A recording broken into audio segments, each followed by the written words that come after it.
can't believe it. Nein, der Vertrag ist... The purpose of today's meeting is to discuss the peace talks with the Qing government. However, before we begin, my assistant has a report that I would like him to read it for you, as I think it's very important. Start. Our German chief commander has ordered 26 military doctors, 52 privates and some Western-trained local doctors to station at the 13 gates of Beijing city for the last few days.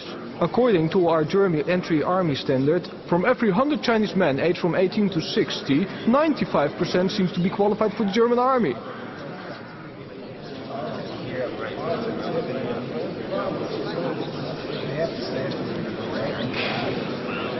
And the conclusion is... The conclusion is that the physical condition, the wisdom and the knowledge of the Chinese people is not any less than us white people. And how about the letter I asked you to write? Yeah, you did. But you didn't give me the address, so I don't know how to write it to. Address it to our king and include in what you have just said. Inform the king that we have examined Minister Li Hongzhang's body and we have performed X-rays. Also include this. Eure Majestät, wir Menschen aus dem Westen dürfen die Chinesen nicht für krank, schwach oder ohne Tugend halten. Sie sind noch immer voller Kraft, intelligent, fleißig und erfreuen sich bester Gesundheit. Wer krank ist, das sind ihre Führer und Regierungsbeamte. Sie sind dumm, korrupt und führen ihr Land in den sicheren Tod. Gentlemen, you've all come here to carve up China in parts. But we have seen recently, by what has happened, that what we will get is not hold of China, but only the hate of all the Chinese people. Never forget, this is not Europe or Africa.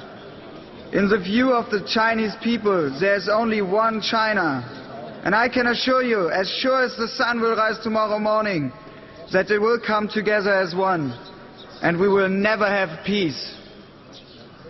As for compensation, they will certainly repay us our expenses for our military actions.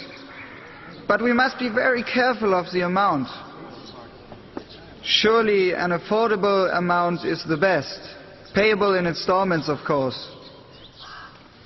My suggestion is that every one of the 450 million population each pay 1 liang silver each. That sounds reasonable, doesn't it?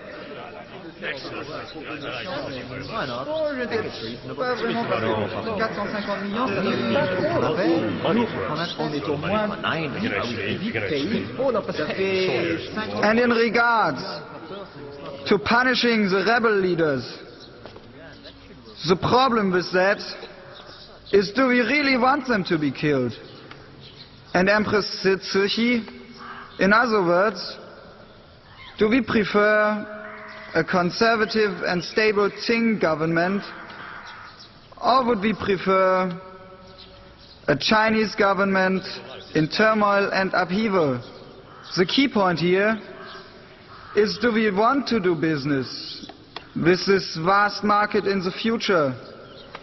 Or do we want to rule a vast market that's an unrulable